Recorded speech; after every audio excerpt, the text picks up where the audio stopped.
Hello students, ये हमारा YouTube channel है पीके biology tutorial.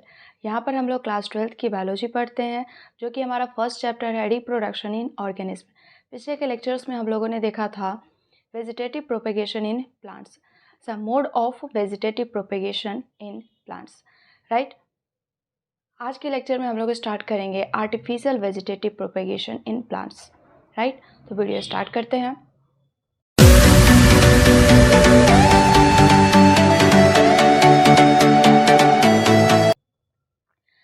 There are four methods of artificial vegetative propagation in plants.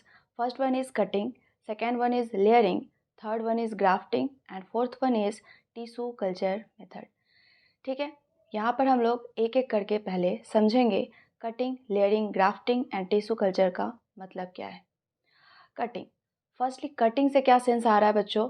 Cutting it means कि यहाँ पे जो हमारे ओल्ड प्लांट है उसकी सम पार्ट्स लाइक रूट और स्टेम को अगर कट करके हम लोग कंडीशन प्रोवाइड करते हैं, सुटेबल कंडीशन, जो भी सॉइल में उसे कंडीशन मिलता है वो सारा कंडीशन अगर प्रोवाइड करते हैं हम लोग अदर प्लेसेस पे जहाँ पर भी सॉइल अवेलेबल है।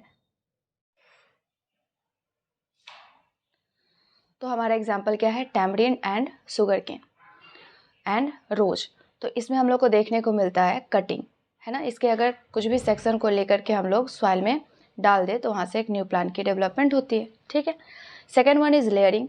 लेयरिंग में क्या होता है बच्चों कि हमारे जो ओल्ड प्लांट होते हैं, ओल्ड इन द सेंस कि जो पेरेंट प्लांट होते हैं, उसके सेक्शन को हम लोग बेंड कर देते हैं सॉइल की तरफ और वहीं से रूट की डेवलपमेंट होती है और न्यू प्लांट फॉर्म करता है, उसे ही हम लोग लेयरिंग बोलते हैं। मोस्टली ये लेयरिंग की कंडीशन जो है वो देखी जाती है रोज़ एंड मैंगो में, ठीक है। रोज़ की जो हमारी प्लांट है उसको हम लोग बेंड करवा देते हैं और वहीं से एक न्यू प्लांट की डेवलपमेंट होने लग जाती है। इस प्रोसेस को लेयरिंग बोलते हैं, right. Next one is grafting. Grafting में क्या होता है बच्चों? जैसे कि हमारे पास एक जीनस के 2 स्पीसीज़ हैं, ठीक है। तो दोनों स्पीसीज़ को हम लोग क्या करते हैं, पहले 2 पार्ट में डिवाइड करते हैं। अपर पोर्शन को हम लोग साइकॉन बोलते हैं और लोअर पोर्शन को हम लोग स्टॉक बोलते हैं, जिसमें रूट रहेगा, ठीक है। तो रूट वाले पोर्शन को स्टॉक एंड स्टेम वाले पोर्शन को हम लोग साइकॉन बोलते हैं। क्लियर है? उसी तरीके से उसी जीनस की जो दूसरी स्पीसीज़ है उसको भी हम लोग इसी सेक्शन से कट करते हैं और मान ले ये फर्स्ट है और ये सेकंड हमारे प्लांट है, तो इसके साइकॉन को दूसरे वाले के स्टॉक से कनेक्ट करेंगे, ठीक है। एंड पहले वाले जो हमारे स्टॉक है उसको दूसरे वाले के साइकन से कनेक्ट करेंगे। तो इसकी जो हमारी वैरायटी है वो मिक्स हो जाएगी इसके साथ और इसकी वैरायटी जो है हमारी मिक्स हो जाएगी इसके साथ। तो इस तरीके से हम लोग एक हाइब्रिड टाइप ऑफ जो है वो फ्रूट की डेवलपमेंट कर सकते हैं। तो ये चीज़ें देखी जाती है रोज़ में, ठीक है, लेमन में एंड मैंगो के स्पीसीज़ में देखी जाती है।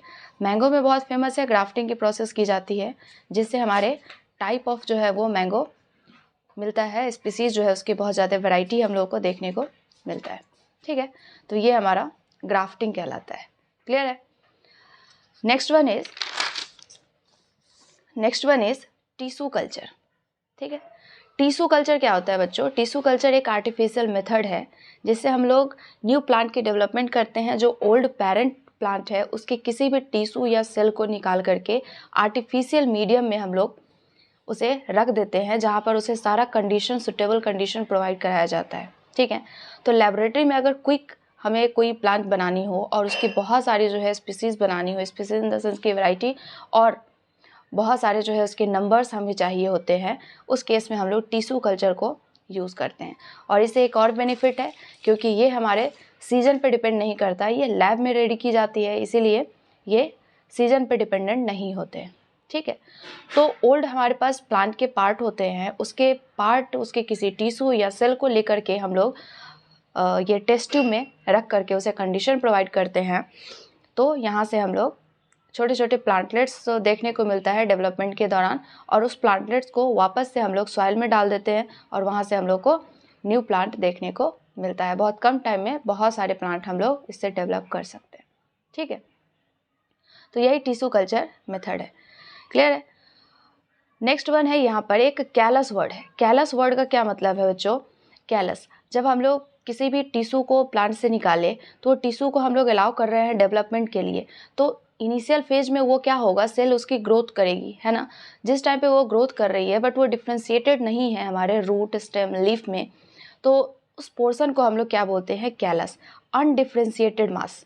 ठीक है, मतलब एक सेल की ग्रुप है जिस टाइम पे वो डिफ्रेंशिएट नहीं हुआ है उसके रूट, स्टेम, लीफ में, उस टाइम की जो पोर्शन होती है या फिर जो हमारा कंडीशन होता है उसे ही हम लोग कैलस बोलते हैं। ठीक है, undifferentiated mass of cell which later grow into many plantlets called callus.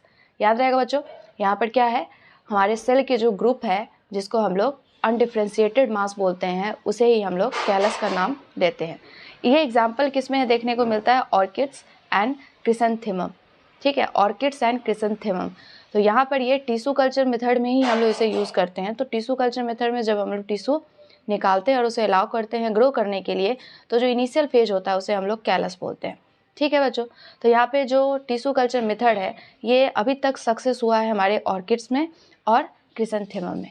Clear है, तो ये रही बात artificial vegetative propagation in plants के बारे में। नेक्स्ट के लेक्चर में हम लोग देखेंगे कि जो प्लांट है वो डिफरेंट टाइप के होते हैं, कितने टाइप के हमारे प्लांट्स होते हैं on the basis of seasonal breeder. ठीक है, सीजन के अकॉर्डिंग कितने सीजन में उसकी लाइफ साइकिल कब कंप्लीट होती है, इस बेसिस पे हम लोग देखेंगे कि प्लांट के कितने टाइप है। और भी सारे टॉपिक्स हम लोग सेक्सुअल रिप्रोडक्शन के भी पढ़ेंगे।